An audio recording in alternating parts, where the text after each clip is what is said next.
$62 अरब का सपना बना बोझ। दोस्त ने ही पाकिस्तान को कर्ज के दलदल में धकेला। चीन का मेगा दांव पड़ गया भारी। नमस्कार, मैं हूं आपके साथ आयुषी गुप्ता।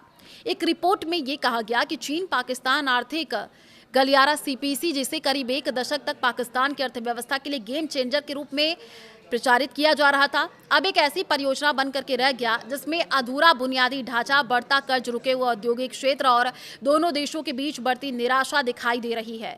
यूरोपियन टाइम्स की एक रिपोर्ट के अनुसार आज सीपीसी 2.0 की ब्रांडिंग किसी नई शुरुआत का संकेत कम और एक ऐसी परियोजना को राजनीतिक रूप से बचाने का प्रयास ज्यादा है जो अपने रणनीतिक और आर्थिक लक्ष्यों को हासिल करने में विफल रही है। करीब $62 अरब मूल्य वाले सीपीसी के मूल ढांचे में पाकिस्तान भर में फैले राजमार्ग, बिजली संयंत्र, रेल नेटवर्क, बंदरगाह विकास और विशेष आर्थिक क्षेत्र शामिल थे।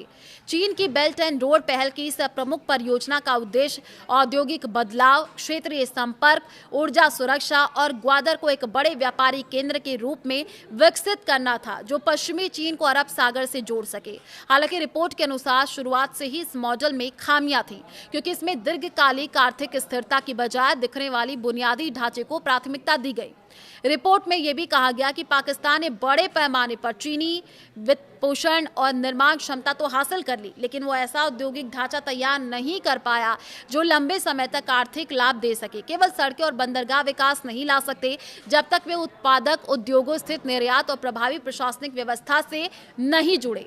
चीन समर्थित कई कोयला और बिजली परियोजनाएं ऐसे समझौते के तहत लागू की गई जिसमें चीनी कंपनियों को डॉलर में ऊंचा रिटर्न सुनिश्चित किया गया था। जैसे जैसे पाकिस्तान की मुद्रा कमजोर हुई और आर्थिक संकट गहराता गया, ये समझौते और महंगे साबित होने लग गए।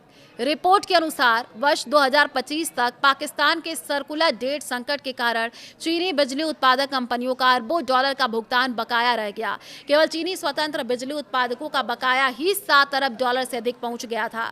पाकिस्तान के बिजली क्षेत्र की संरचनात्मक समस्याओं को हल करने के बजाय सीपीसी ने पहले से कमजोर व्यवस्था पर वित्तीय बोझ और बढ़ा दिया।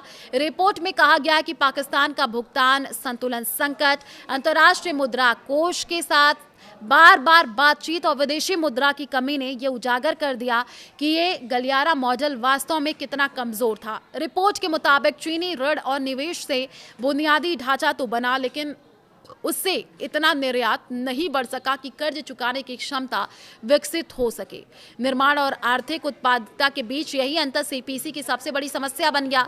रिपोर्ट में ग्वादर बंदरगाह की विफलता को भी प्रमुख कारण बताया गया है। मूल योजना के तहत ग्वादर को दुबई या सिंगापुर की तरह वैश्विक व्यापार का बड़ा केंद्र बनाना था, लेकिन ये लक्ष्य पूरा नहीं हो सका। साथ ही रिपोर्ट में यह भी कहा गया कि बलूचिस्तान के विद्रोही समूह गलियारों को स्थानीय लोगों को वास्तविक आर्थिक लाभ दिए बिना बाहरी संसाधन दोहन की परियोजना के रूप में देखते हैं।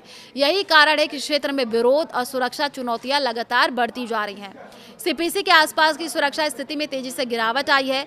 रिपोर्ट के अनुसार विशेष रूप से बलूचिस्तान में चीनी इंजीनियर और कर्मचारी लगातार उग्रवादी हमलों का निशाना बना रहे हैं। चीन पाकिस्तान आर्थिक गलियारा, जो कि दोनों देशों की बेहतरी के लिए शुरू किया गया था, वास्तव में अपने लक्ष्य तक नहीं पहुंच पाया है।